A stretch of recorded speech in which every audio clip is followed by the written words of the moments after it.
आपल्या सगळ्यांसाठी, या गारगोटीसाठी, या भुदरगड तालुक्यासाठी सगळ्यांसाठी आज अतिशय आनंदाचा आणि अतिशय अभिमानाचा असा दिवस आहे असं मला वाटतं। कारण आज या उपजिल्हा रुग्णालय गारगोटीमध्ये अत्याधुनिक अशा विविध आपल्या आरोग्य सेवांचा आज लोकार्पण होत आहे आणि या माध्यमातून या आपल्या ग्रामीण भागातल्या लोकांना शहरातल्या दर्जेदार अशा आरोग्य सेवा आज तिथं त्यांच्या परिसरामध्ये उपलब्ध होणार आहेत, अगदी सहज उपलब्ध होणार आहेत।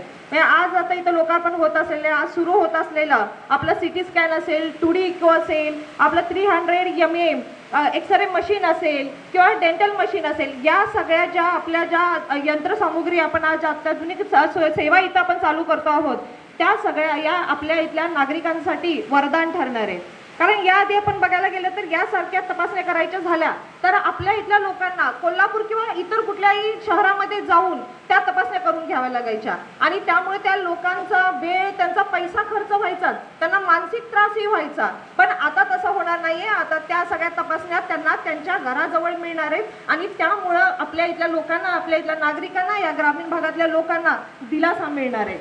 आणि त्यासाठी खरंच मी आपल्या महाराष्ट्र शासन, आपला सार्वजनिक आरोग्य विभाग आणि विशेष करून आदरणीय आबिटकर साहेब यांचं मी मनापासून आभार मानेन। कारण त्यांचा एक संकल्प होता की या ग्रामीण भागातल्या लोकांना एक सक्षम आरोग्य सेवा उपलब्ध करून द्यायची आणि ती आज सत्यात अशी त्यांच्या कामातून सत्यात उतरताना आपण बघत आलेलो आहोत। आणि कारण आपलं हे जे आरोग्य आहे, आरोग्य हीच खरी संपत्ती आणि यासाठी आपल्या या सगळ्या अत्याधुनिक अशी यंत्रसामुग्री लोकांना उपलब्ध करून देणं हाच विकासाचा एक महत्त्वाचा टप्पा असतो। आणि त्यानंतर ह्या आरोग्य सेवा चांगल्या पद्धतीनं आपण चालवणं, त्याचा चांगल्या पद्धतीनं वापर करणं, आपल्या सगळ्या रुग्णांना वेळेवर त्याचा उपचार देणं आणि ही सेवा संवेदनशील करणं ही आपली सगळ्यांची सार्वजनिक जबाबदारी आहे।